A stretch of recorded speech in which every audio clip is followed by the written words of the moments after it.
shame-free life. So I was up early this morning in the Word, and man, I want to share this blessing with you. See, I don't want to keep a blessing to myself. I want to give it to everybody that I cross paths with. Whether you use it or not, that's up to you. I was reading John chapter 9, verses 1 through 3. And the first verse goes like this. And Yeshua was with his disciples, and they saw this man who was born blind. Now, obviously, this man who was blind from his birth, pretty much everybody knew him, because when you're blind, you're limited to the jobs that can be assigned to you or that you can accomplish. Most people that are blind, they end up begging.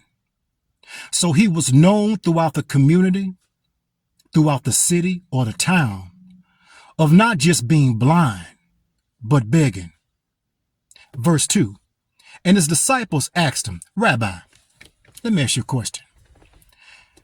His blindness, his condition that he's in, was it because of something that he did or something that his mother or father did?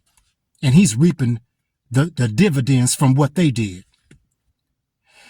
You know, it's interesting that oftentimes in life, if you find yourself in a dark situation, like the blind man, that people will arbitrarily believe, think, or even speak that you're in your condition, you're in your state because of the choices that you made. Now, that may be true, but what if it's not? Or they link it to a generational curse in your bloodline. That may be true, but what if it's not? See, just because you're in a situation, just because you find yourself in a dark, desolate situation, a place where you cannot find your way out, regardless of what that place is, that doesn't mean it was because of a choice that you made or something that happened in your ancestral bloodline that visited you. Verse 3. And so Yeshua responded to the disciples. He said, no, this condition that he's in had nothing to do with him or the choices that he made in life. It had nothing to do with his mother or father of what they did that visited him.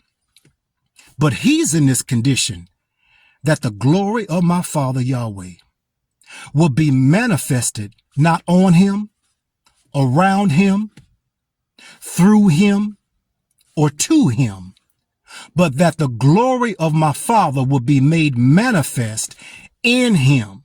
See, not only did this blind man have the inability to be able to see outside of himself, but he couldn't see inside of himself. He was blind from the inside out. How many of you have lost your vision? How many of you were doing fine until you were sideswiped, you were blindsided that left you blinded? You were blindsided by something that happened to you. You were blindsided by a relationship. You were blindsided by someone that you thought that you could trust. You were blindsided by some form of addiction or injustice. You were just blindsided. It came out of nowhere, without alarm and unexpected. But it left some devastating consequences in your life because it left you blind. Not only did you lose your vision, but you lost the ability to envision. See, to envision means that I have the ability to be able to imagine certain things and be able to call it into existence by the work that I work to make it happen. If you find yourself today blinded by something that happened to you in your past, well, I got good news, and that's why I'm sharing it.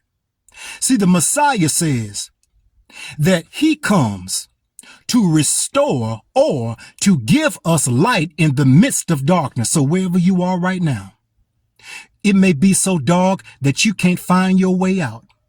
It may be so dark that you don't know where to go, which step to take. Where, do I take the left or do I take the right? Do I stay in this city? Do I leave this city?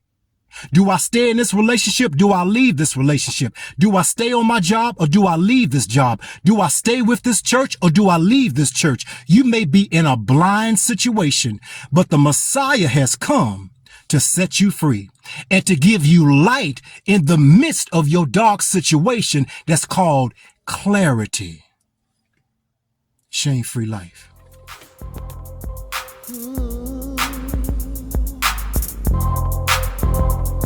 Yeah, shame-free life, shame-free life, shame-free life,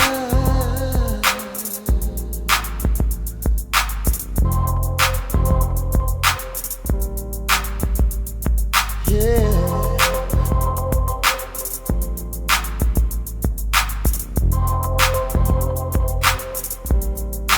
Shame-free life, shame-free life, shame-free life,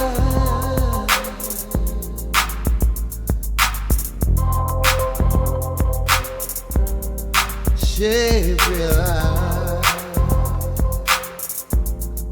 shame-free life.